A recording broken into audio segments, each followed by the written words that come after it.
The Queens of Spice podcast is created for adult audiences only.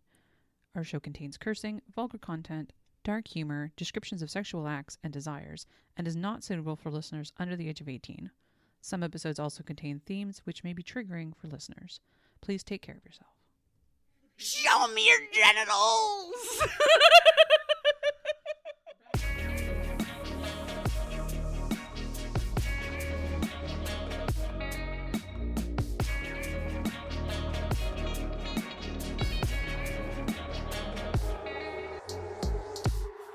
Welcome to the Queens of Spice podcast. I'm your host, Rachel Ragachu. I'm a Pokemon Master. I'm here with my two BFFs, Ash and Jack. Hey, guys. Hi. Hi. How's it going? How are you doing?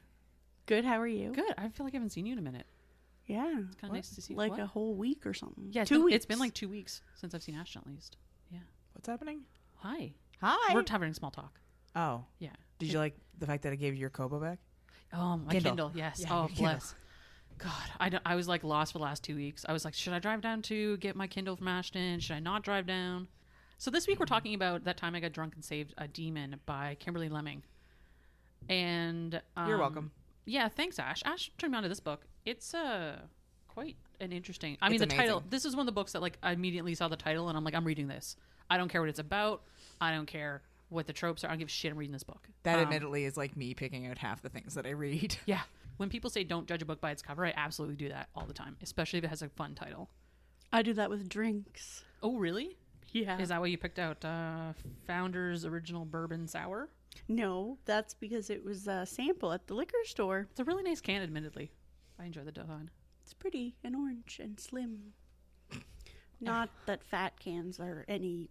We don't discriminate can Yeah. size here. Oh, no. God, I'll drink any can. I don't care. So back to the book, though. All Cinnamon wanted to do was live her life in peace. Maybe get a cat, expand her spice farm.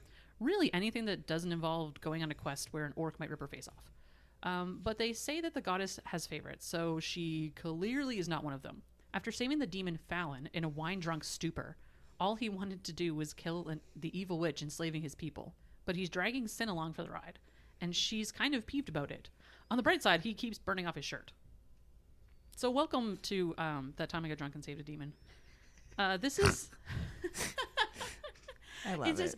Admittedly, that only happens like 3 times in the story, but it's still wonderful. Only 3 times in the, that book is not even an inch thick. Yeah, it's like 170 pages. So yeah, it's like a longer than a novella, just a little bit.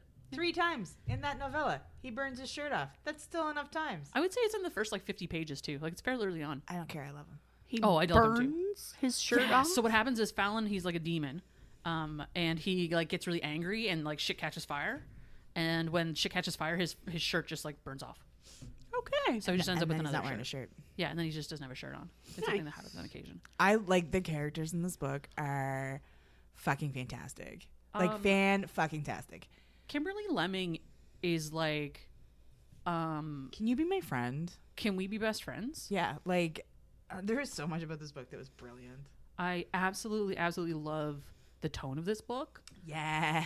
And like the humor in this book is right up my alley. This is another one of those books where I was like screenshotting it and sending it to the group chat being like, oh my God, I'm dying. This is amazing. It's so good. Okay, so the demons. Okay, let's backtrack. So Cinnamon, she goes by Sin.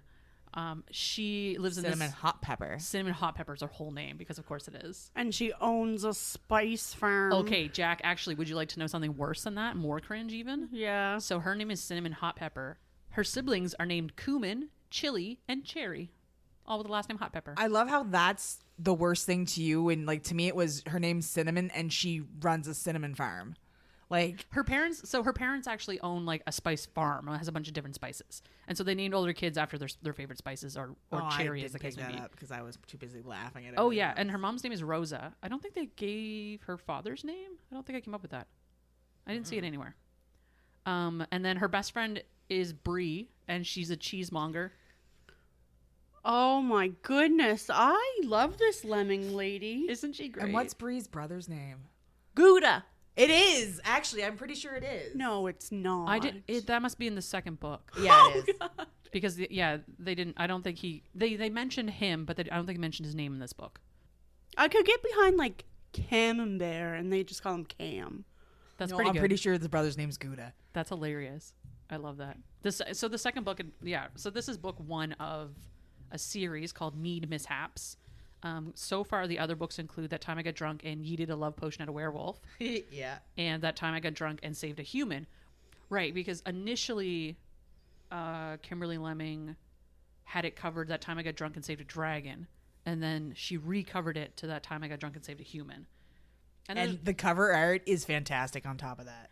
All of her cover art is lovely. They just recovered. I think she went with a new publisher recently, and so they are recovering the books to like having different covers shortly.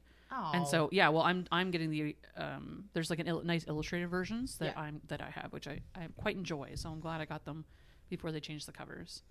Also, there are 2 novellas which I haven't read yet. I need to get my hands on them. One is called Missile Foe, and the other is called A Bump in the Bombshell.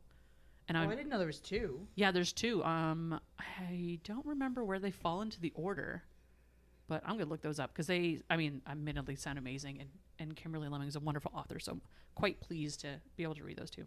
So in this little village where Sin lives with her family and her best friend Bree, every 15 years their goddess picks a champion to send off to Volsog Gate to fight monsters, which is it's like a demon gate basically in the north.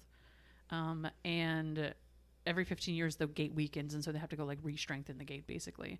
And from their village, the goddess picked this gal named Priscilla, who everyone hates. And I say they hate her because she's annoying, not because she's mean or bad spirited or anything, but she's obsessed with the color pink. Oh yeah. Do you remember? So in the opening book, the who was it? The blacksmith had to was complaining about having to make this pink sword for her. Yeah. So everything she has pink. is pink. I know. I put that in there because I figured you'd be all about that, Jack. I can't find it, but I'm pretty sure his name was Gouda. I'm gonna assume his name is Gouda now, Well, and I really you're hope gonna it is. read the book and then tell That's me true. When I read the second book, then I'll know all about it. So every 15 years, their goddess, has to pick a champion or whatever. So because of that, around their village and around most of the human settlements, I think there's 4 in total, 4 temples to that goddess. Yes, because they had to go to 4 different places. That's right. And there's a map in the beginning of this book Quest. where it shows the corners of the world basically where these temples are. And so the intro to the book is the festival for the goddess, where she's drunk. where she gets really drunk, and God. she gets super super drunk, and Bree's supposed to get drunk with her because she broke up with her boyfriend and all this shit. And she is in Cinnamon broke up with her boyfriend, whose name is Glenn. I believe is just Yeah, because Glenn goes off with Priscilla. He's another one. well. of the Anyway, champions. he pops up later in the book. Spoilers. So she's like, I'm just gonna go home. Whatever. You have to work your cheese stand, and I'm gonna go home by myself and be mopey. And so Sin gets a torch and starts walking through the forest, and then she gets stopped by one of the local boys who tries to rob her. Oh yeah, and she gives him shit. She gives him shit, and he's just a young kid, he's 13 or something. And then she's like, "Oh, you're this kid." Da da da. And he's like, "What?" Because he wants her cloak. She's like, "Why do you want my cloak? You have your own cloak. Yep. You give me your cloak." It's so funny because imagine a drunk lady who's just not taking any shit, and she lives in a small town. Yeah. Imagine us growing up and somebody we knew went to school with was like, "Oh my god, I'm going to rob you." And I'm like, "The fuck you are." And Yeah. then she robs him back, Yeah. basically. And then chases him into the woods. Yeah. So they chase off into the woods, and he gets away from her, and then she comes across this landslide that happened, and in the landslide there's this dude that's trapped on the landslide. She's like, "Holy shit, I better help this dude trapped in this landslide." This very attractive dude. This incredibly attractive dude, and so she digs him out and helps him out or whatever, and then he immediately attacks her. tries to kill her and Yeah. goes into attack mode because he's a demon. Because of the protection from the goddess, demons don't show up in these areas too often, and if they do, they get chased off by the townsfolk. So it's not really a big deal or a common occurrence. Yeah, with their pitchforks and their torches. So does his shirt get lit on fire there? Or is that him? Or That's the guy. That is the guy. That is the guy. So he chases her through the forest, and she ends up weaving in amongst her her cinnamon farm that has these kind of cinnamon weird crops. rows and stuff, so she knows where she's going. And he ends up cornering her, and she takes a branch of a cinnamon tree and whacks him in the face with it, and then runs away. And so she she gets into her parents' house, she closes the door, she runs away, and whatever, and then sleeps off her fucking hangover. So the next morning when she wakes up, she's there with the family, and none of them believe her, of course. The brother. Oh my god, her relationship with her brother. The relationship with her brothers is friggin' hilarious. Yeah. Because they just fight and go on, but they're still they're in their 20s. What's this demon look like anyway? he looks like this. And then everybody turns. And Fallon the demon is just leaning against the window looking in being like, what's up, folks? Yeah, legit. Yep. But he's lucid now is a good point to make. Because he was like kind of ravenous and crazy and out of his mind and like red eyes and like very savage the night before. And now he's like perfectly calm and collected and welcomes himself into dinner. Yeah. And like her mom, Rosa, who's you find out she's a bard from the Scarlet Thorn tribe. Which Fallon ends up being like familiar with. Yes, he calls her bard, and everyone's like, "What are you talking about?" Like, "Oh, they tell stories." That's her whole shtick. And she has got these tattoos on her head and stuff. It's pretty cool. She badass. She is a badass lady, and she like settled down to grow this spice farm with her husband in the South or something. It's like, this is kind of weird.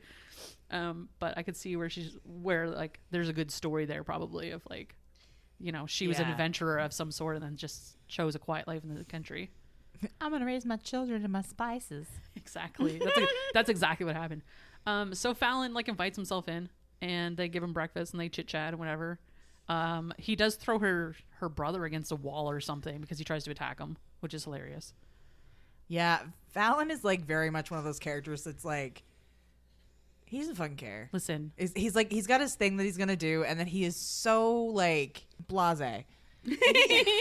Not blasé, but blasé. Like, not wow. All the words that are coming to my mind don't make sense. Like empathic. He's not fucking empathic. do you mean like nonchalant? Kind of. There's a specific word that I can't remember right now. You think about that. I'm gonna tell us the story. Okay. So he goes off to the goddess's temple and he wrangles Sin to help him. Basically, because she thinks it's only gonna be like yeah, we just gonna do this one thing. No. He only thinks there's one temple. Oh. Yeah, and so she obviously only thinks there's one temple too because they're just doing this temple.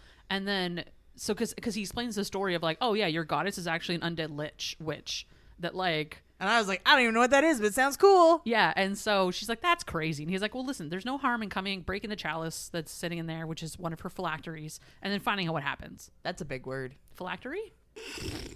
I have no idea what you're talking about. I'm having one of those moments where I'm like, is she saying English or is my brain re-scrambling letters and putting them together?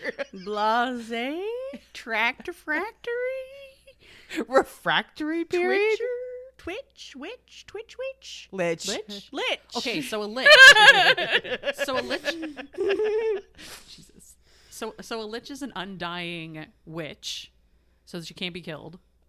In this case, she put pieces of her soul into phylacteries, which are just. It's a real word, I promise. You're saying phylactery, and my brain is saying phalanges. Yes. I'm like, why would she put them in her fingers? That doesn't make sense. Well, what's a phylactery? I don't know. So in this instance, a phylactery is actually one of her chalices that she has sitting in her temple. So what she does is she divides her soul into 4 pieces. She's Voldemort. That's where the idea of Voldemort came from. Is the Horcruxes are phylacteries for his soul. So is one of her phylacteries a snake? No, they're all they're all chalices. No, in this it's case. Harry Potter. Let's not go back to Hogwarts. Is that a spoiler for Harry Potter? It's been a minute. We're allowed to spoil it. I feel like we're allowed to spoil it now. I think that's okay. I'm pretty sure that the author spoiled it, so I think we're good. Yeah, but that's a different kind of spoil. Yeah, the author she spoiled ruined herself. it. Yeah. She is a ruiner. So they go off to the temple. He can't touch the phylactery or go into the temple because her power, like the ability that she cloaked all of the human cities in or human towns in, is this like thing that makes demons go crazy and like lose themselves. So he can't even go in the temple because it's still really powerful there. And when Cinnamon hit him in the face with that, like the cinnamon branch, that like knocked him out of the crazy. It disrupted the path. Yeah, and so that was like apparently Cinnamon is the answer to breaking her spice, curse, not the character. Yeah, the spice, not her. Yeah, her punching people in the face is what cures it. And this turned into a very different story. That'd be amazing, actually. That would still be an okay story, honestly. Could you imagine a romance written about a superhero goes around punching people in the face to cure them from their maladies? I'd read the shit out of that. And the love interest would be like the one person who was immune to the maladies. So the superhero would punch them in the face, and the main character would just think that he's an asshole. What are you punching me in the face for? It's so rude. Yeah, I'm onto something here. I know. I agree. You should write it. I can't even think of what that fucking word was. So I'm not gonna remember to write this book. Chalice? Phylactery? Phalange? Refractory period? I don't know. Okay, so they break the phylactery. Refractory period. Rails. That was so delayed. Yeah, it really was. I'm sorry. I almost carried right on. What was I thinking? Why would they be done? Why would you be done? So they break the phylactery, and that's when he finds, and she's like, "Oh, cool. So there's only 3 more to go." And he's like, "What? There's 4 of these in total?" And she's like, "Yeah, there's 4 temples to this goddess." And he's like, "Fine, I guess we're going to break all of them." And she's like, "Well, I didn't sign up for that." And he's like, "Well, that's too bad, isn't it? We're going." You were going to break all of them. No, you're coming with me. Exactly. So they gather up their stuff, and she has her 2 horses. Crash and Smash? I don't know. You can write the names down. Surely I wrote the horses' names down. No, but you did write about Holly, the lesbian centaur. You're damn right I wrote about Holly the lesbian centaur. Jacqueline, same-sex centaurs. Finally, Jesus. I don't think she ends up with a centaur, though. Doesn't she end up with, like... She doesn't end up with anyone in this book. Holly? Never mind. Oh, are you spoiling it for the second book? She's a strong, independent centaur that don't need no man or woman centaur. So, well, that's so funny because when they're... Anyway, spoilers for down the road. When they're on the boat and they meet Holly for the first time, they're like, "Oh, man, do you have your eye on anyone here?" And she's like, "Well, considering the other centaur here is my brother, no."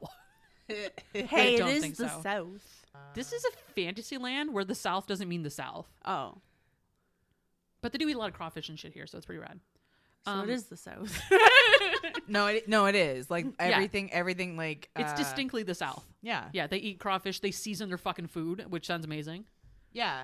And she fights a fucking alligator. Yeah. Oh my God. Fights. She's not fighting an alligator. She stabs an alligator and kills it in cold blood. And then he gets a goddamn raging boner because of it. Where's the alligator? from? No. Yeah, Fallon. she murders the alligator, and the alligator in its rigor mortis state gets a boner. Same. I would do that too. Do alligators have penises? Do they not? Do snakes have penises? Yeah, they do. What is happening right now? You used to have a snake. Did you ever see its penis? I don't think I ever saw his penis. They definitely have them though. Oh. Do you know how okay, Jack, do you remember the last book we read? Soul to Keep. Oh, where they extrude. And his penis was like inside of him, and then when he gets like horny time, it comes out. Are you sure snakes extrude their penises? I'm pretty sure they do. Oh my God. Okay. That's how they work. Most reptiles have internal things like that. Snake. Do birds have that too? No, theirs fall off. Oh, I don't know. I don't know anything about birds. Ducks' penises are in a spiral. And They're a corkscrew. Yeah, I knew that. That's wild. Ash is looking up snake penis facts. A hemipenis, plural penises, is a pair of intromittent organs of male squamates. Snakes, lizards, and other forms of lizards. Now who's making up words? I'm not. Hemipennies. Hemipennies? H-E-M-E... Hemi-pennies? H-E-M-I... Oh, is that the thing that's on the back of people's trucks where it says Hemi? That's what it means? Yeah, it means they have 2 snake dicks on board. H-E-M-I-P-E-N-E-S. Thanks for that, Ash. Wouldn't it be like peens? Because that would rhyme with jeans. Rachel's like, they definitely have a penis. And I'm like, no, they don't have penises. And in fact, they have. That makes sense because that's why Nagas are so fucking... yeah, people are all up on that. Now I gotta find pictures. 2 dicks. What am I looking at? Ash, what are you looking at? Do you want to describe it to us? No. Please? No, that makes me want to throw up. I want to see. What is it? That's a snake penis. What? That's more than 2. That's 3 penises. I don't understand what... They look like little cacti. I don't like it. They do. Succulent. They look like penises succulents. On a Well, that makes sense. Like in the South. Like maybe that's a thing. Inverted hemi on a black rat snake. How does this... How? It's 2 dicks. It is 2 dicks, but Whoa! 2 more dicks. I can't. This is making me fucking... Those look like gummy candy, kind of. They do a little bit. You know, like those frogs that have like the white... Those are fucking tasty. I hate those. Really? Yeah. You got to get them at the right But I don't consistency. I don't like the marshmallow. white part. It's the marshmallow. Yeah. What in the? Okay, I'm done with snake penises. I don't think I could be scared of a snake anymore with penises like that. Get away from me, you weird dicked creature. I've seen weirder dicks. I mean, I've said that to guys before, I'm sure. Okay, rails. Let's get back on them real quick. So they go off. They pack up their wagon. They go off into the whatever. They have a confrontation with the guy that tried to jump her. Do you remember this? No. Okay. It's the small child. The guy. small child that tried to jump him. His brother comes with him. Oh, right. Yes. And Fallon, because what happens? He backhands Sin. Yes. In a fit of rage, and Fallon comes out of nowhere and takes his goddamn head off. Yes. Out of nowhere, just dead, deceased. Sorry, I murdered that guy that time who smacked you. Well, and she does have a very heartfelt conversation with him that he does take to heart. About hey, maybe don't use excessive violence against humans. Because, hey, maybe don't murder people. Well, that was it. That was literally it. Hey, maybe don't murder people. He's like, but he hit you, and she's like, yeah, but that doesn't equate to murder. Yeah. Don't just go kill humans. That's not what we do. So well, you know what? And then, but he takes it to heart, and he immediately he does not go and kill anyone else. Oh yeah, because my whole thing, because he's like, I can't hurt people. Except, do you remember when they get to the next temple? He's like, well, I can't hurt them. She's like, no, kill them. They're bad. Yes. Absolutely kill those ones. Some people we can kill. Yes. Go, go, go. So they get through the ones with two penises. Murder them. Murder them. If they have more than one penis, kill them. Before I murder you, can you please whip it out for me? Could you imagine the people? Show me your genitals. We're back in the South again, aren't we? So then they go off into the swamp, and they're traveling south or something. Anyway, they're traveling through the swamp, and there's a bunch of nights where he I don't know, haphazardly teases her to making him sleep closer to him. Oh, I just remember him calling the crawfish something. Swamp spiders. Yeah, and he's all enraged that she was cooking him swamp spiders. Why are these swamp spiders delicious? Yeah. Oh, he's that's really funny. Creepy name. Yeah, it is. There are a bunch of baddies in the swamp too, and he does save her at one point from the same thing that killed her sister, basically, which is a little side story about her sister Cherry and them used to go on adventures when they were kids, into the swamp, and Cherry got abducted by this monster and likely killed. They could never find her body. But that's the backstory of why Sin has this chip in her shoulder about going on adventures, and so she's kind of the anti-hero in this one, where she's she's basically forced into doing this. Yeah, because her sister was all about adventures. Yeah, and her ex-boyfriend Glenn wanted to go off and have adventures and stuff, and she never wanted to, and so that was kind of the thing that drove them apart in the end. Yeah, that and Glenn being a massive douchehole. He's a bit of a douchehole. Not gonna lie. I have a question. Go on. So there was what do we call her? A Lich. Lich. A lich. Sorry. Okay, a lich, and she has her 4 chalices things. Is she the one that was supposed to pick someone, and it was the annoying girl? Yeah. And so who's the annoying girl, and Priscilla? where is she? So Priscilla is one of the champions. The goddess picks 4 champions from her different temples, areas. Okay. So she picks 1 champion from each area to go help fight against the demons in the Northern Realm. To help solidify her power again. She's Trump. So Priscilla. Mm-hmm. Wait, Priscilla is the annoying girl? Yeah. So she will help Sin or be against her? So in this case, this is where the kind of story gets convoluted, because this goddess has swayed all of the humans into thinking she's a goddess, but she's actually a lich. Trump.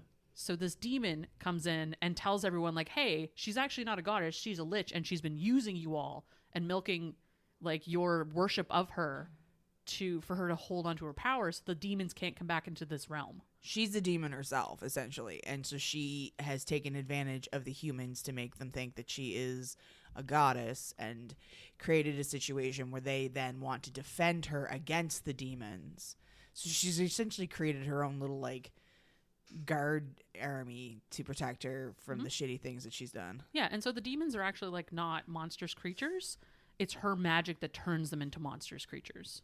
I just took demon to mean like paranormal species. So 'cause, that, like, yeah, exactly. And I have that in my notes too, that like a demon in this instance is not like what your traditional demon might be, where they're from like hell or something and they're all like, you know, horned and red and angry and whatever. No, like demons in this instance like range from Werewolves. a werewolf to centaur. a centaur to a dragon to everything. So kind of like just like mythical. Yeah, creature. it's a Okay. blanket term for mythical creatures.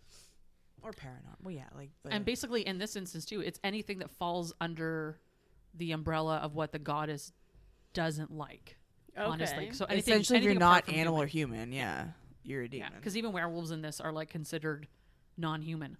So, Even though they are human. yeah. Well, that's something we're going to talk about shortly, too. I love Felix. Felix is in this. He's great.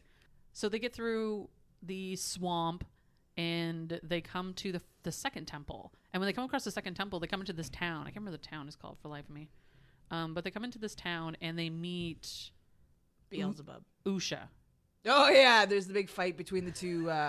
So Usha from the dramatic hyena, and then I can't remember what the guy's name is. The other guy from the other he's a inn. Laughing.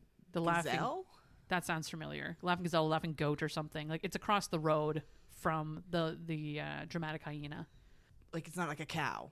Yeah, or like no. a horse. or like, chicken or whatever. Yeah. Yeah. Yeah, like it's- a hyena too. Admittedly, like no one had ever heard of a freaking hyena until like this lady had a hyena for some reason, and everyone's like, "Oh, is that a hyena?" And they're like, "It's kind of like a dog that laughs a lot." Like that's how they describe it. And eats carrion. Haven't you seen The Lion King, guys? Come on. In this economy. So they get to they basically Usha walks in on their conversation about what's going on with the goddess and all this stuff. Oh, the other thing I forgot too, when Fallon walks into this town, they're like, you need to put a collar on your demon. Oh yeah. And he's like, excuse me? And they're like, did your demon just talk? That's really weird.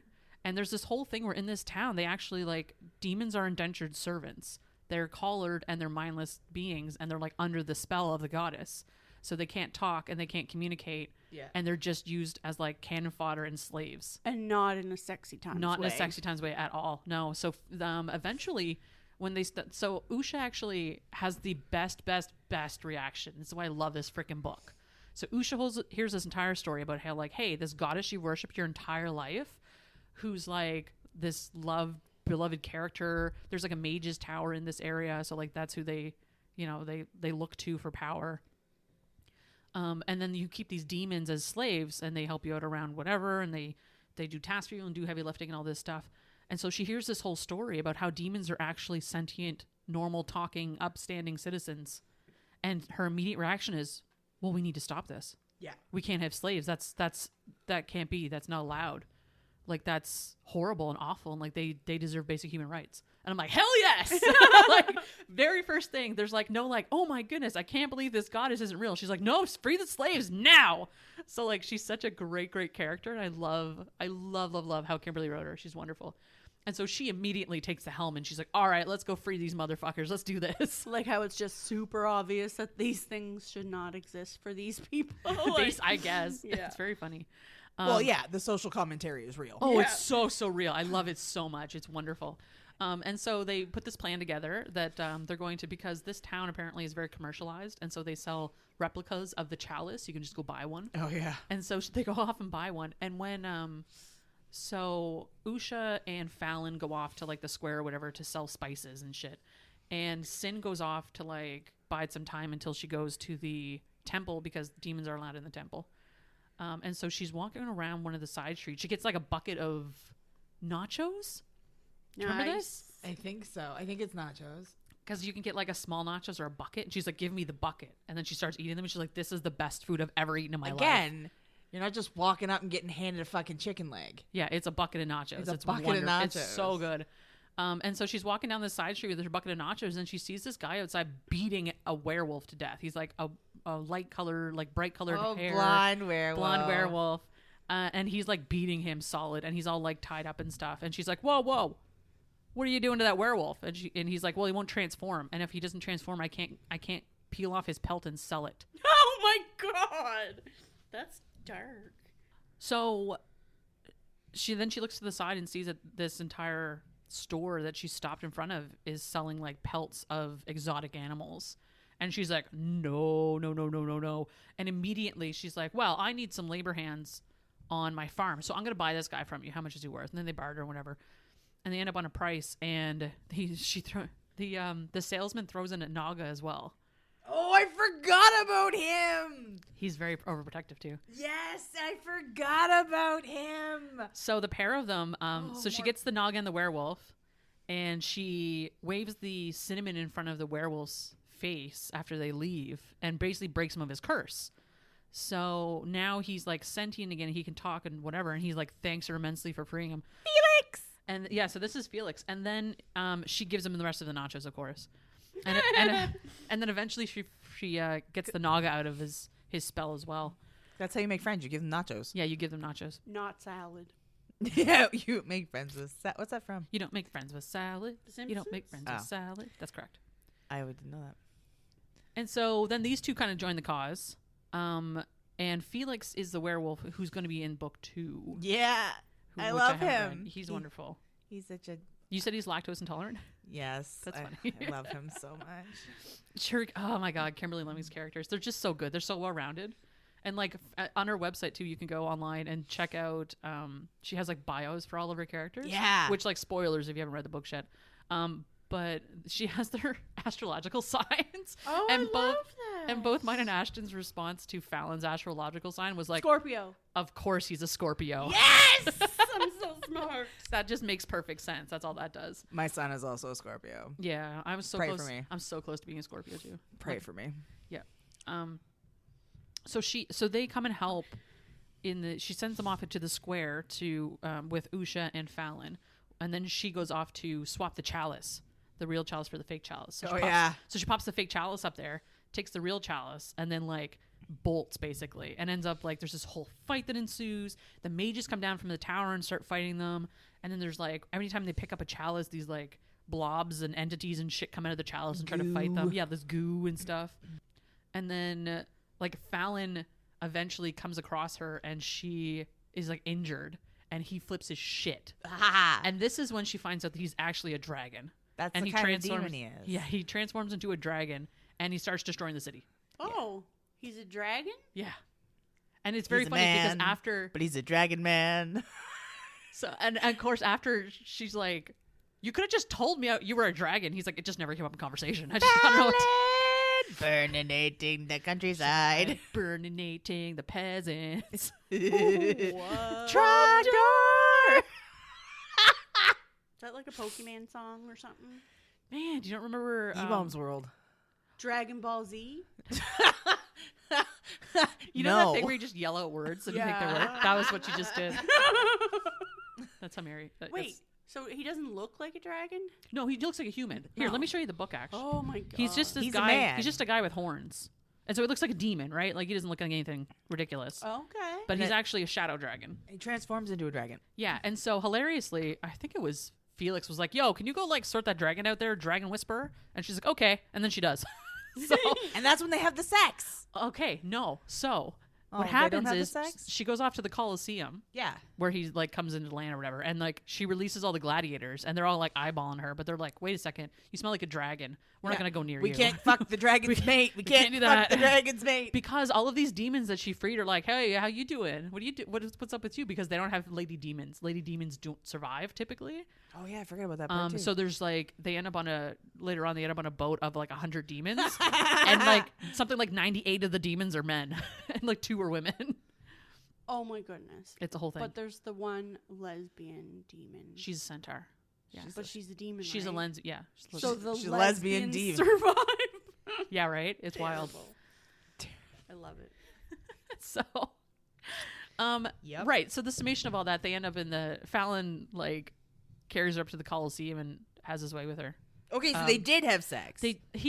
Well, okay, they had oral sex. He ate her out and gave her a wild ride, and that was it. But she didn't get to fuck him. Oh yeah, there's always that like preliminary sex scene where they're like, "We can't get you all the VP penetration. We have to give you some of the." Well, it's like foreplay. well, this also brings up the VP penetration. DP. P to V.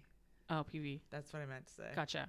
So this also brings up the point that they had a conversation earlier on when they were going through the swamp where Fallon was like, I'm going to marry you someday. And, I forgot and about that she's too. like, no. And he's like, yeah. Like, what will it take for me to do that? And she's like, I don't know, like 1,000 points. He's like, okay, well, what does healing you get me? Because he healed her for something. And she's like, 50 points. And he's like, damn it, it's going to take forever. Yeah. And then, so he won't have sex with her officially until like he makes it to the 1,000 points, basically. Whoa. Yeah, Yeah. she gives him 90 or 900 points. 950 points right before she rails him for the first time. Yeah. Yeah. It's interesting It's hilarious. because, well, anyway, so this brings them to, Usha ends up like getting a ship for them basically. yeah. After in the chaos, they like destroyed this city basically. And she's one of the only females in the boat. And she's captain. Yeah. They're co-captain. Sin becomes the quartermaster because Sin does not have main character energy. Sorry, Sin does not want to have main character energy, even though she does. There's a lot of like, it's not fourth wall breakage, but it's like the internal monologue. It's meta. There's some meta going on. Yeah, like it's wonderful. at the beginning of the book when she was like, "What are men really good for?" or something like that. I remember. Well, that's the thing. 'Cause she's like, I'm able to just have a cat and settle down and be by myself. Yeah. yeah, Like, there's no what do I need a man for? Like, sort of thing. yeah, Yeah. There's trouble. yeah. Oh my god, it's amazing. It's very funny. Yep. And so they get the ship, and then they load all the demons up on the ship, and they head towards the next chalice. And so this ship has 100 demons on it, and then like 4 women, two of them are human, and one of them's a centaur, and I can't remember what the other one is, like an orc or something. And Oh yeah, the orcs, because the orcs like treat her like her little brother, or like their little sister or something, and they start hanging around her a lot. well, those are the kitchen orcs. yeah, They're the ones that end up cooking, and she shows them all how to cook stuff, and they cook up this Yeah. big feast and stuff. And so, anyways, it's quite like it's so fucking wholesome. These demons are so like they free them all, obviously, but the like orcs in the second book are super hilarious too. I think one of them like hits on the barmaid. man, orcs are horny in this book too. Like, Oh, they're- yeah. all of them are like, yo, we see that he hasn't marked you yet. Like he hasn't. You're not like mates yet. Like, so like, are you Have on you the read market? an orc book yet where they're not horny? I know, I love it. I love horny orcs. It's very funny because every time I read an orc book, I'm always like, oh yeah, I keep forgetting that orcs are like a thing. yeah. And like they have all of these kind of tropes surrounding orcs too. And I'm like, I gotta read more orc books. They're great. They're wonderful. They're primal as shit. I love them. Sentences I never thought I would hear. I gotta read more orc books.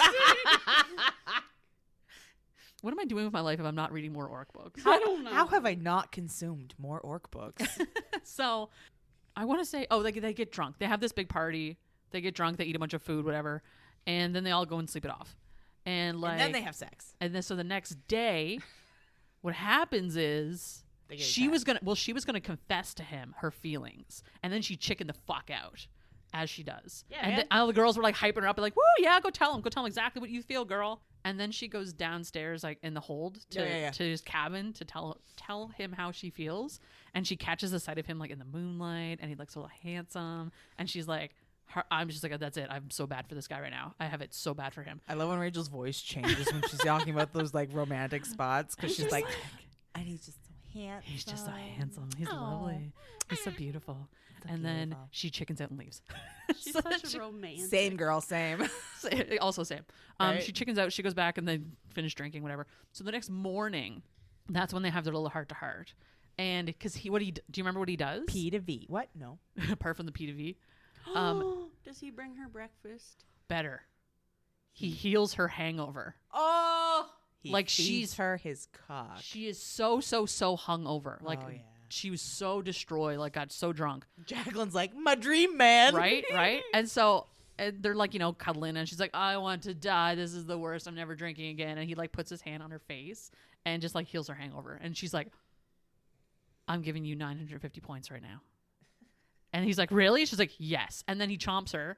They start making out or whatever. It gets some hanky panky, and they go, he chomps her, which is their mating mark. And then the guys upstairs who are like, hey, can we raid this ship? And they're like, yeah, fine, do whatever you want. Then there's like some shit that goes on and they have to leave. So before they even like have the dirty D, double down Is that a with new dirty term? D, P to V. before they get the P and the V, they have to go. So they don't get Yeah, to. because the big guys like slamming up against the ship and stuff. Well, so the ship that they came across, it was like a merchant ship that they're going to like pirate because they're pirates now.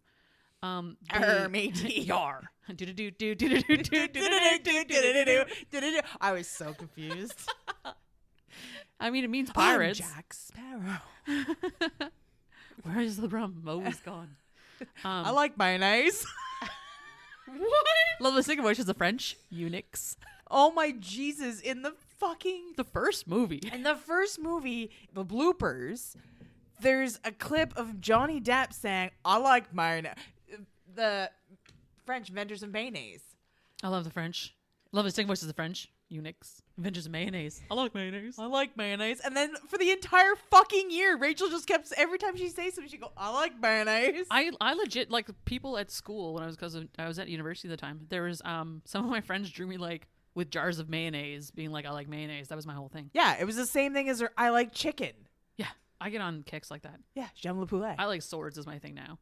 I don't even think you liked chicken. I think it's just something you like to say. And so you like to say, "I like mayonnaise." Yeah, I mean, I do like swords, but objectively, it's not my obsession. Mayonnaise, like, it's okay, but it's not my favorite. I'm not going to lick it off some guy's knob. It's no sour cream. Bold of you to assume what I will or will not do to someone's knob. I mean, I'd like it to be a little sweeter than that. But I mean, if you go for the tart, you're already going to get the tart when they're done. You know what, though? I don't like Miracle Whip. It's not like real No, mayonnaise. Miracle Whip is different than Hellman's. Isn't that so weird? different. I'm That's sorry. like a salad dress. Yeah. If It's I'm awful. presented with two knobs, one is Miracle Whip and one is mayonnaise, I'm go- going for the mayonnaise. Hellman's, baby. Hellman's are best. Hellman's dick. Yeah. Hellman's dick. Helmy. Hellman, give me that dick. There is no miracle there. Put it away. Can I show you my picture? Yeah. Oh, that's so pretty. It's very blue. She's got a very nice muff. I The like that. carpet matches the drape. I like that. And she did dye her hair pink in this because she didn't want to have main character energy until she knew she was out of danger of having main character energy because she didn't want to get picked for the gauntlet. So would we never be main characters? You and me with Yeah. our crazy purple and blue hair. Yeah. I don't think that's real life. No, she dyed her hair after she knew she was out of the range of main character energy Look at because Harley Priscilla got Quinn. chosen. Oh, that she made herself main character though. That's a whole different ballgame. Well, you guys can make yourselves main characters. And plus, you're the main characters in my story. Jack's not her own main character. No, Why I'm boring why as does fuck, that- and why my does that parents seem- are dead. No, that does make me You're the main Batman! character. Damn it! That's literally our plot of Batman. Okay, back on track for a second. So they go upstairs on the boat. Yes. And they there's something fishy going on here, and then a fucking dragon emerges from the other boat because this was a trap from the goddess, and so this this storm dragon rolls up, and he's like collared basically, like he's under the spell of her. It's in his hair. Yeah, there's like the chalice. He's carrying the chalice around on his head, and so friggin' in the big shuffle in the last battle that happened, her two horses got hit with like a flying spell or something. Flying juice. And so they're like Pegasus now, I guess. And so she jumps on one of her horses and like flies up to deal with this fucking dragon situation. And of course Fallon like goes off and transforms into a dragon. They get in this big dragon fight. And she like dive bombs off the fucking horse and like breaks the chalice and like crams the cinnamon in his face so that he'll become like not possessed anymore. Basically, she was badass. She was so badass. It's insane. I love this book where it's like, I don't want to be a main character, but I'm really fucking good at it. I'm being forced into this role, and I have no other. I will excel though. Yeah, it's like your entire like life story. Like, I don't want to be good at this. I don't want to do this, but I'm gonna have to fucking do this. So if I have to fucking do this, I'm gonna be good at it. Might as well be insanely good at it. Yeah, that's your MO. That's me. True. So then they crash land on this island. Like she's on this other dragon who ends up, his name's Dante. We'll find out later. She crash lands on this like kind of tropical island and like goes off to find. Stay there. So she goes off to like find like water. Both dragons have crash land on this, and they're like out for the count. Like they need to sleep it off basically. Like they've just been through this big battle, and it takes a lot out of them to transform. Especially like the older you get, the longer you can kind of be a dragon. Fallon's 125, so he's just a baby dragon. Yeah. Dante's like a couple thousand years old or something. Yeah. Yeah, something like that. Oh, there's a little baby dragon. He's a little baby dragon. So she's like, off in the wandering around, Baby daddy. looking for food or whatever. And then Fallon eventually wakes up and rails her. Oh yeah, and then she wants to like stay there. And she's like, "Can we just stay here?" Yeah, and, she's like, "Can we just like stay on this island forever?" Yeah. And then Usha with the crew crash lands as she's about to go down on him again. Yes. And he's like, "Ma'am, I need to like zip up and we need to go." She's like, "Damn it, ma'am, Cinnamam.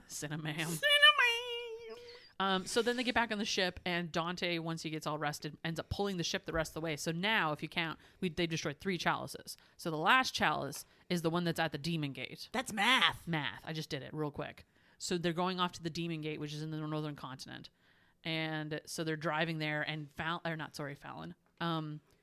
And Dante is pulling the boat, so they're going wicked fast. We fast. So they have this big plan. They like sneak into this like her lair that's in the northern temple. There's like the showdown between all the demons and like the bad demons who are all possessed by her. And then they meet the champions because the 4 champions roll up and they're like there to defend the gate from demons. And these guys roll up who are demons and like, well, it's time to fight. And so I'm gonna get you so good. But then Sin's like, don't fight the humans. Like they're just misunderstood. And then she dumb. explains everything to them. Yeah. And they kind of come to a resolution. She's wearing pink. She has a pink sword, for fuck's sake. Fucking Priscilla. Although I will say, like, as annoying as she is, Priscilla ends up being like a good character in the end. I'm pretty sure that's Like, what she Holly helps her ends out. up with. Like, don't she and Holly end up like flirty at the end of the book? Are you playing with my emotions right now? I don't know. I need to know. I thought it happened at the end of the book. I don't think so. This is in the second book. You're ruining it again. Might be. I'm probably super wrong.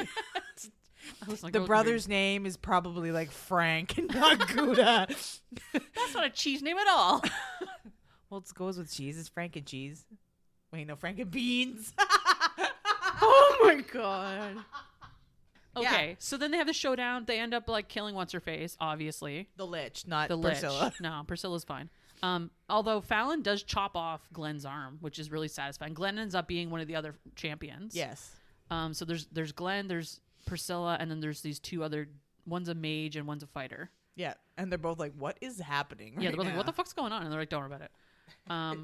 Don't worry about it. Don't worry It's about it. fine. And so, but then like they out this goddess to be a lich, and then they're like, "Oh shit, we've been working for this lich. Let's not do that anymore." So they kind of like understand what's going on. So they end up killing the lich. They end up breaking the spell. All the demons are like freed, and everyone can go back to doing whatever they're doing. And of course, Fallon carts her off to this island for like a solid month.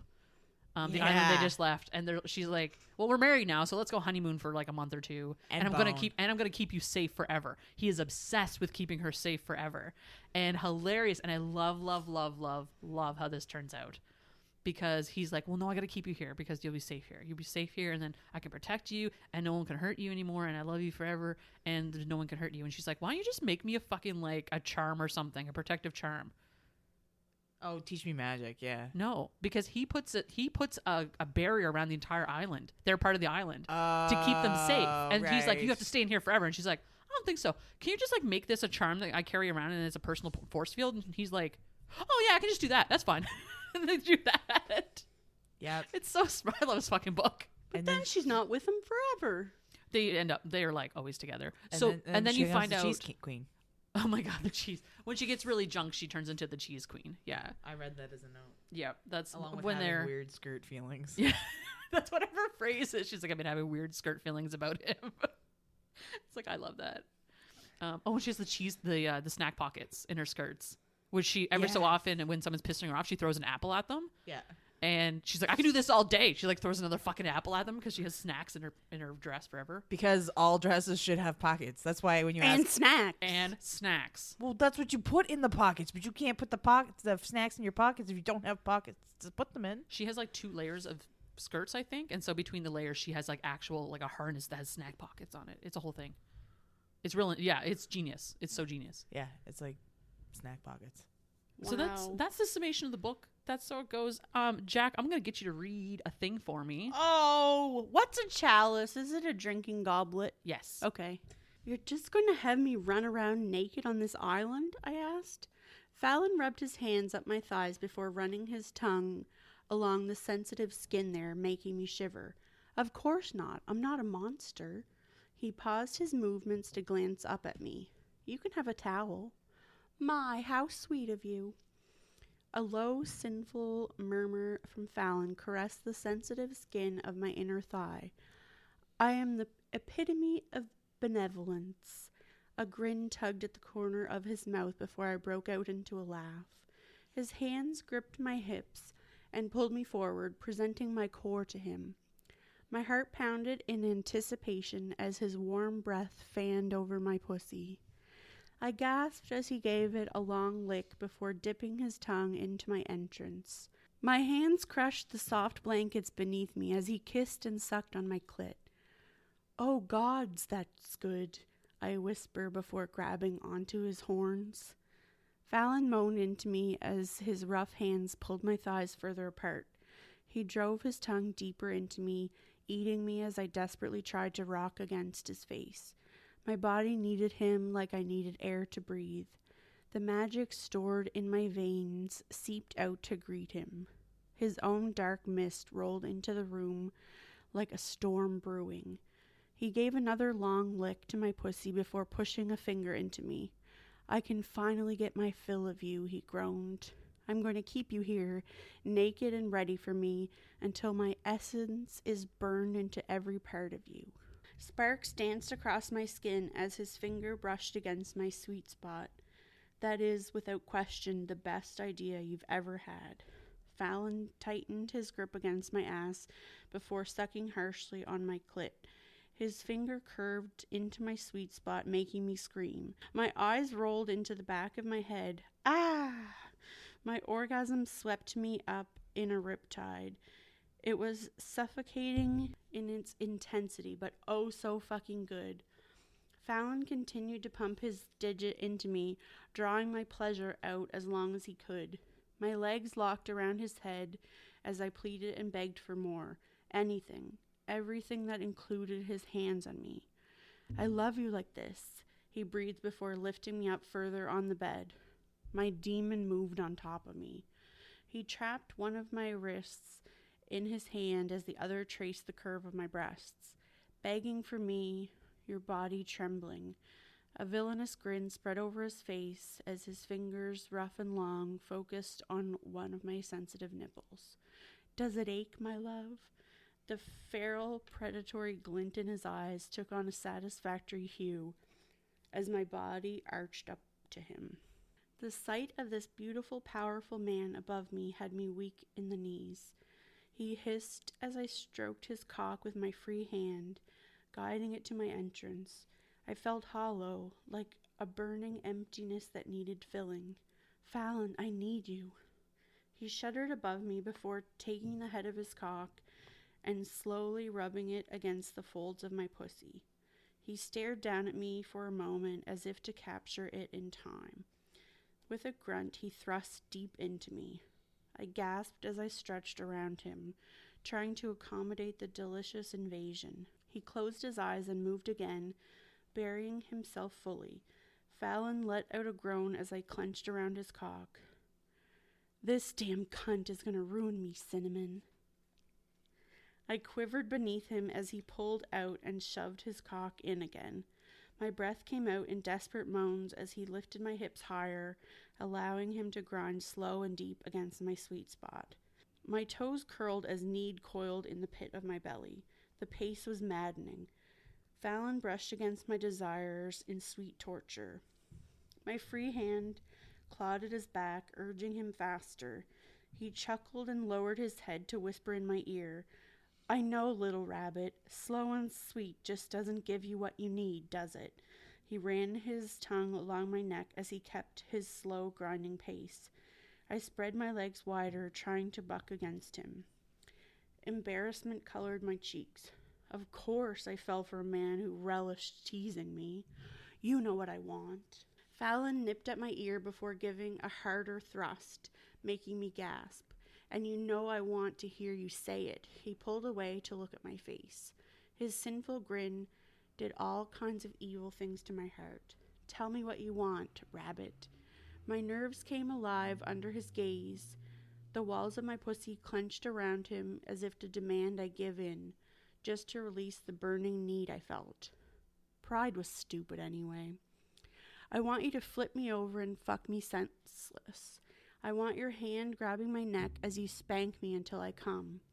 Then I want you to pull my hair as you rut into me, and I want it now. The look on his face was almost comical. Fallon's mouth hung open for a moment before snapping it just. I love you, he whispered. I know, I said, nodding. Now flip me over and tell me I'm a good girl. The world spun as Fallon did as he was told, dragging my knees up and pushing my head down into the pillows. He ran a hand along the soft skin on my ass before smacking it. I cried out as he plunged balls deep into my pussy. He groaned out intoxicating words of praise while rutting into me at a brutal pace. His hand came around my neck, choking me slightly as he drove deeper. My hands clawed at the bed as the sound of my ass slapping against him played a magnificent sonnet in my ears. You are so beautiful, Fallon moaned, smacking my ass again. My back arched, another orgasm ripping through me as his cock ruined my body. My hips thrust back in time with him, trying to steal as much wretched corruption as he was willing to offer. Please don't stop, I sobbed. His hand left my throat to grip my hips tighter. Yes, please, please fuck me. Gods, you know I love it when you beg. His nails dug into my hips, the sharp sting of pain heightening my pleasure as the force of his cock thundering into me drove me to the edge of euphoria once more.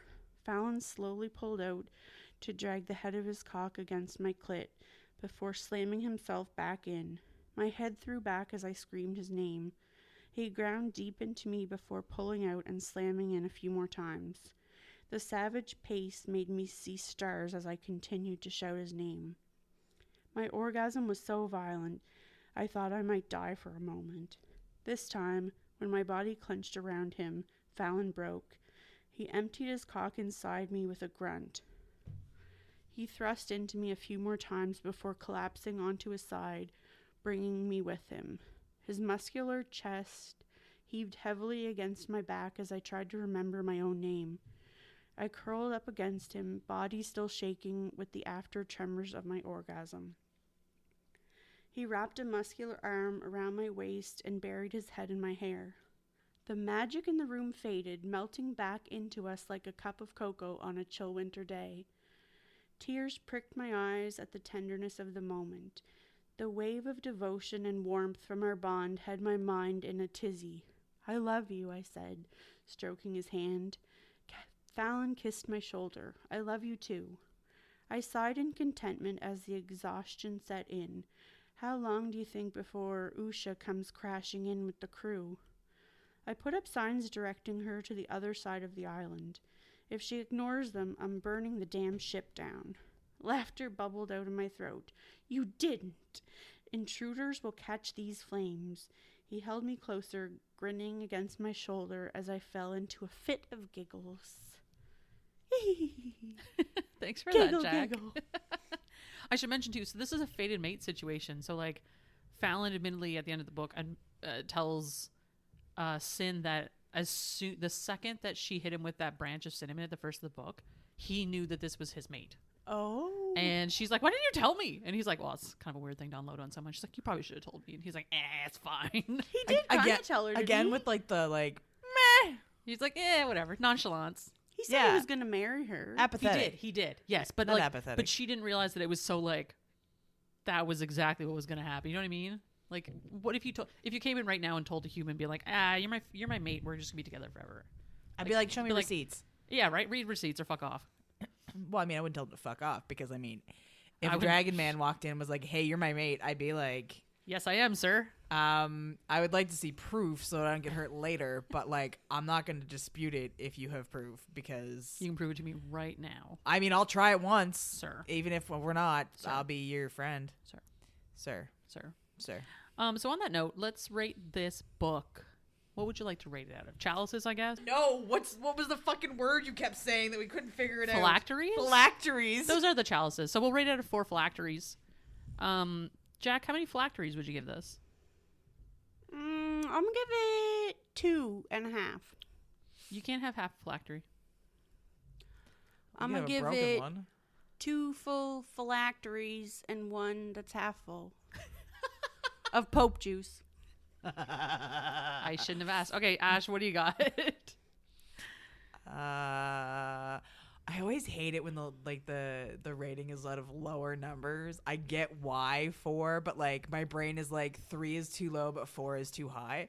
But like, no, I'll give it a 4. I'll give it a solid 4 because It's the commitment for me. it was just everything about it was so fucking delightful, and I felt like I wasn't reading one of those. It wasn't like, oh great, here we go again. Like you want to get away from the same thing, and it was just funny and like cute. And like we're a podcast about the sex stuff, and there's only a few sex scenes in this. It was still one of those like, it's just delightful.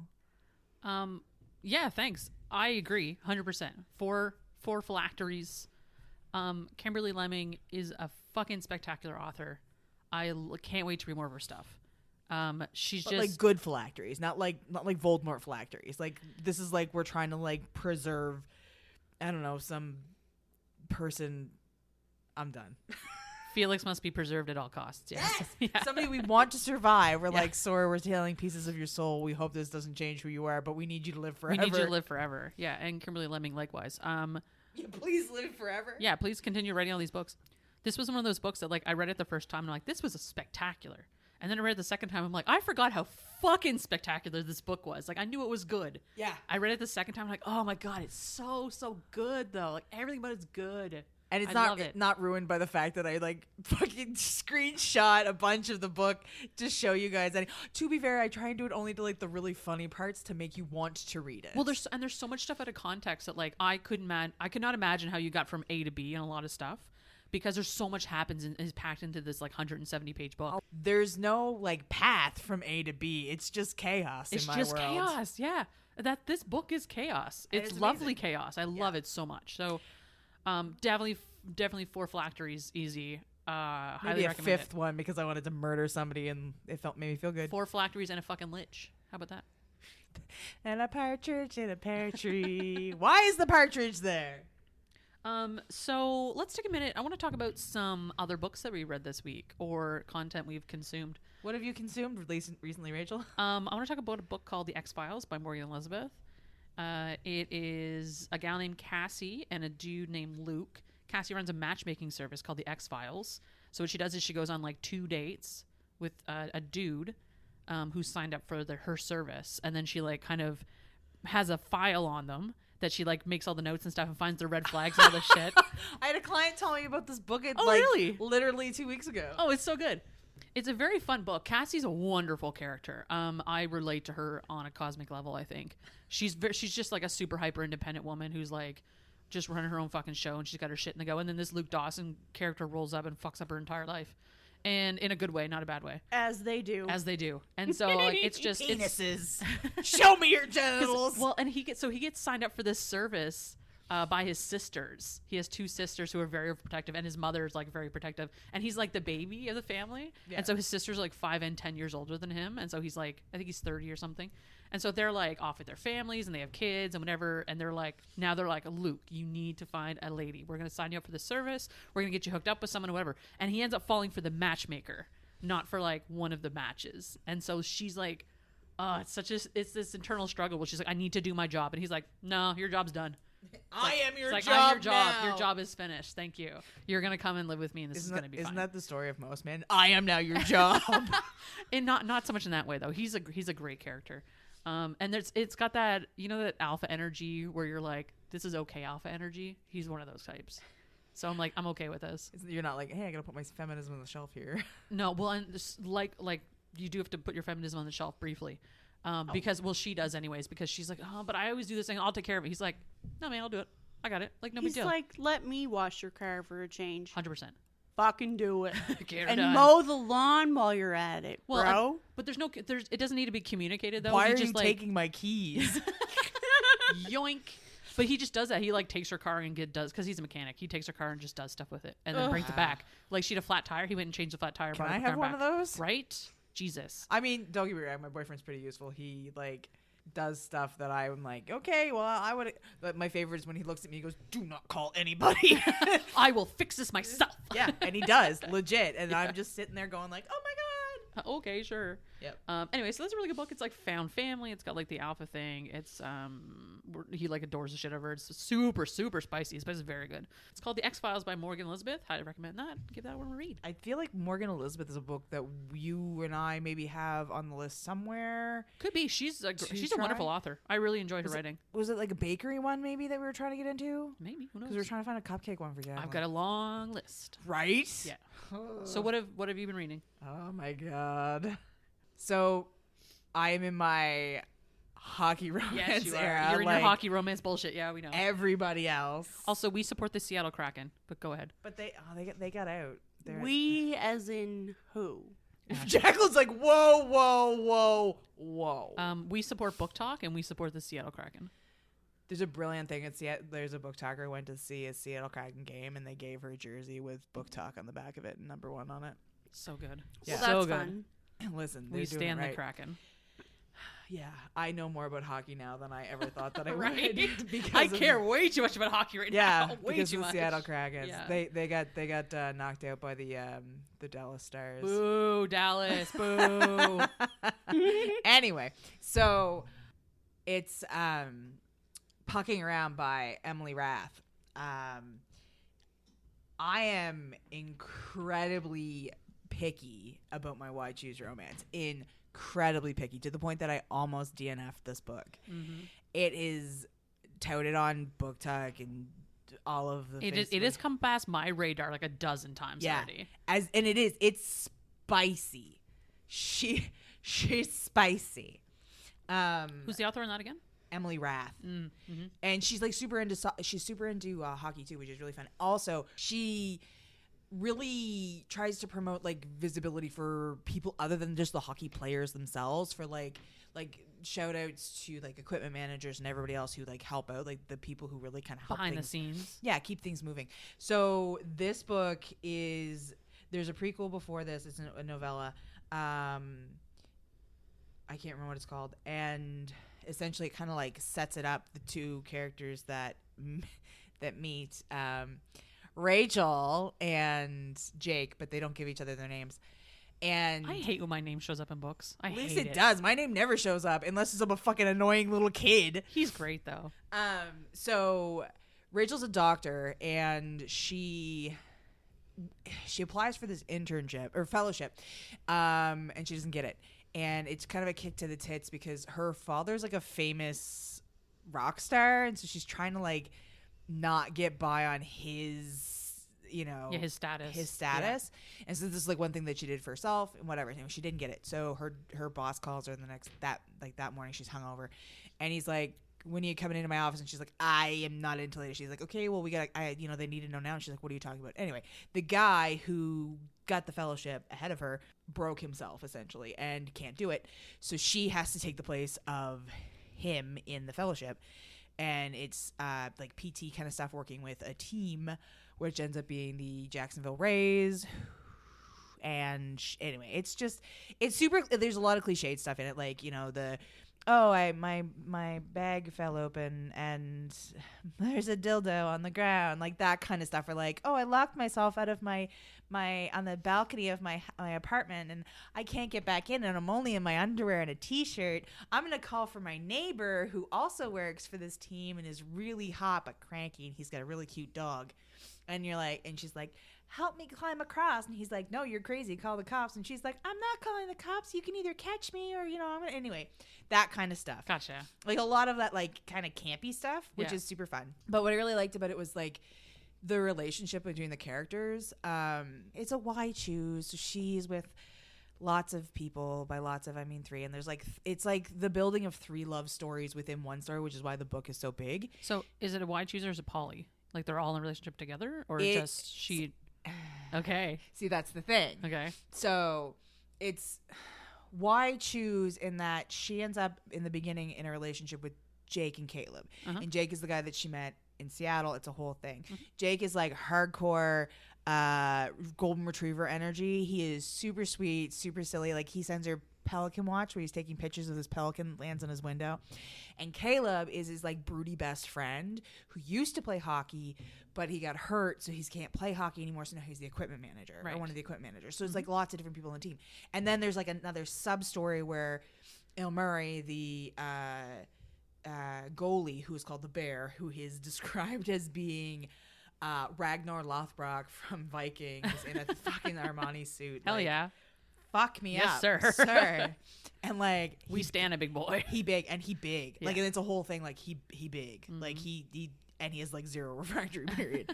Anyway, so she's in the relationship with both Caleb and Jake, and then she's also like they don't necessarily encourage her, but like they agree that she can pursue this thing with El Murray. And so like it's separate, which is what got me, because I was like, no, everybody needs love. And like I need everybody. Everybody needs love. Everybody needs love. Yep. Because like there's even a point where, oh my God, Caleb is calling Rachel a good girl and Jake starts whimpering and he's like, Maybe I should read this then. You really fucking should. And he's like, do you want to be my good boy? And Jake's like, yes, please. And he's like, get on your knees and suck my dick. And so Jake does. You love to see it. But it's from Rachel's perspective, and Rachel's observing that Jake is kind of stressing out about it because he wants to do a good job, but not because he's never done it before, but because he's never done it before and he wants it to be good for Caleb. And so, and like Il Murray comes in and oh my God, Caleb's penis is pierced, so he's got a Jacob's ladder. Hell yeah. And You love to see it. Rachel's like, give me this book now. yeah, after she was like, I don't think I'm going to read this. Podcast over. Podcast over. I need to go investigate this Jacob's ladder real quick on someone's dick. Oh, listen. And so like there's a scene where Il Murray's like not really involved in the full relationship, but he's in a relationship with Rachel, and Caleb's like challenging him. And so he whips his dick out, and Il Murray's like, why would you do that to yourself? And he's like, ask your girl, she seems to like it. And he's like, yeah, but like from the male perspective, why would you do that? And he's like, if you want to know so bad, just go get it done yourself. And then he goes, can I touch it? And Caleb is like, I thought you were straight. And he's like, you can be straight and still be curious about what that would feel like. Anyway, so he's like touching Caleb as Jake comes in, and Jake is like, what the fuck? Because he agreed to Rachel being in the relationship with Il Murray, but then that makes Jake realize, and it's this whole thing, and it kind of progresses like that, and there's a whole lot of other stuff that happens, but like you get to this point where they're all together and in different ways in the relationship. Like Caleb and Jake are together, but they're also together with Rachel, and then Il Murray is in the relationship too with Rachel, but so it's like a polycule thing going on. Yeah, okay. But like Il Murray isn't sexual with Jake and Caleb outside of like penetrating Rachel together, that kind of stuff. Gotcha. No sword crossing. No, not there. Not in that first book. Oh, But God. wait, there's more. But there's like an epilogue book with like short stories, and that's where you get like, oh my God, because I need everybody to be loved. Yeah, exactly. And like there's this scene where Jake and Caleb are fighting over like Jake said Il Murray was his best friend, and they fight about it, whatever, and then like Il Murray kisses Jake, and then he kisses Caleb, and he tells them like, I'm yours, and if you keep fighting over me, I'm going to tape your dicks together. And so like he'll like docking. Yeah, I guess. I mean, I don't know. Because it Like balloon animals? Very much like that. Yeah. Yeah. Tape it, not tie it. Oh, twist it. I don't think Pull it, pass it, pop it. Bop it. That would suck with a pierced dick, though. Like, anyway. Yeah. So I think like doing that to your dick anyway would suck. So he's like affectionate with Jake and Caleb outside of it, and like they tell each other they love each other, and like They're like best friends forever. oh, like and like so much more than that. Like you can really see how much they care about each other in different ways, and like You love seeing emotional men too. oh my God, yes, and like they have babies, and the father of the baby. But wait, there's babies. But wait, yeah, in the Epilogue? and the father of the baby gets to name the baby. So it's the only reason that they find out who the father is, because anyway, there's a whole You are thing. not the father. There's a whole thing. They want to make sure that the father has rights. Okay. So the father gets to name Oh, the right. baby. Because, okay, makes sense. Because there's three of them. And you find out that the second child is Omari's, and so Omari gets to name him. And Omari's got this like really complicated family relationship stuff. So he doesn't really have a model that he wants to name his son after. He gives him the middle name Caleb. Oh. And he says, Jake makes me feel happy. Rachel makes me feel whole. Caleb makes me feel safe. And then he says, like, you've never made me doubt it. You've always made me feel it. Like, I've never questioned it, but you've never actually said it. So can you just say it one time for me? And Caleb tells Amari that he loves him. And it's just like, listen, like, I was like, why is this 4-way relationship the cutest fucking thing I've ever so read? fucking wholesome. Listen, man, like, I know you got your reservations, but she's spicy as fuck. She's wholesome as fuck. And it's not a difficult read. Like, it's not like, anyway, it's so fucking good and so adorable. And I really think you should read it. And what's it called? What the Puck or something like that? Pucking Around by Pucking Emily Rath. Around. I love it. Well, thanks, Ash. I appreciate that. Jack, what do you I see you drew a sign for us. Show me your genitals in multicolors. I appreciate that. Thank you. Your crayfish looks wonderful too. What are you reading, listening to, watching? You got some content you've been doing? So I am watching Yellow Jackets. Oh, nice. Just watched the season finale of that. Mm-hmm.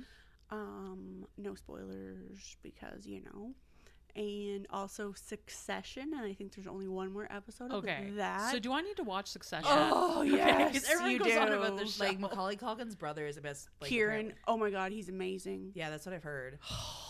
Okay, I love him. everybody goes on about this, and I feel like it's a really good show. Yeah.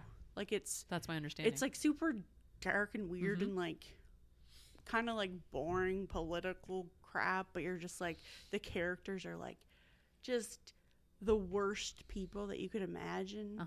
And it's just Alexander wonderful. Skarsgård's in it. Oh, It's nice. just like, so good. Like chef's So kiss. good. Nice. And then I've been listening to a lot of podcasts lately, and one that I just finished was on the likely murder and disappearance and likely murder of Susan Powell.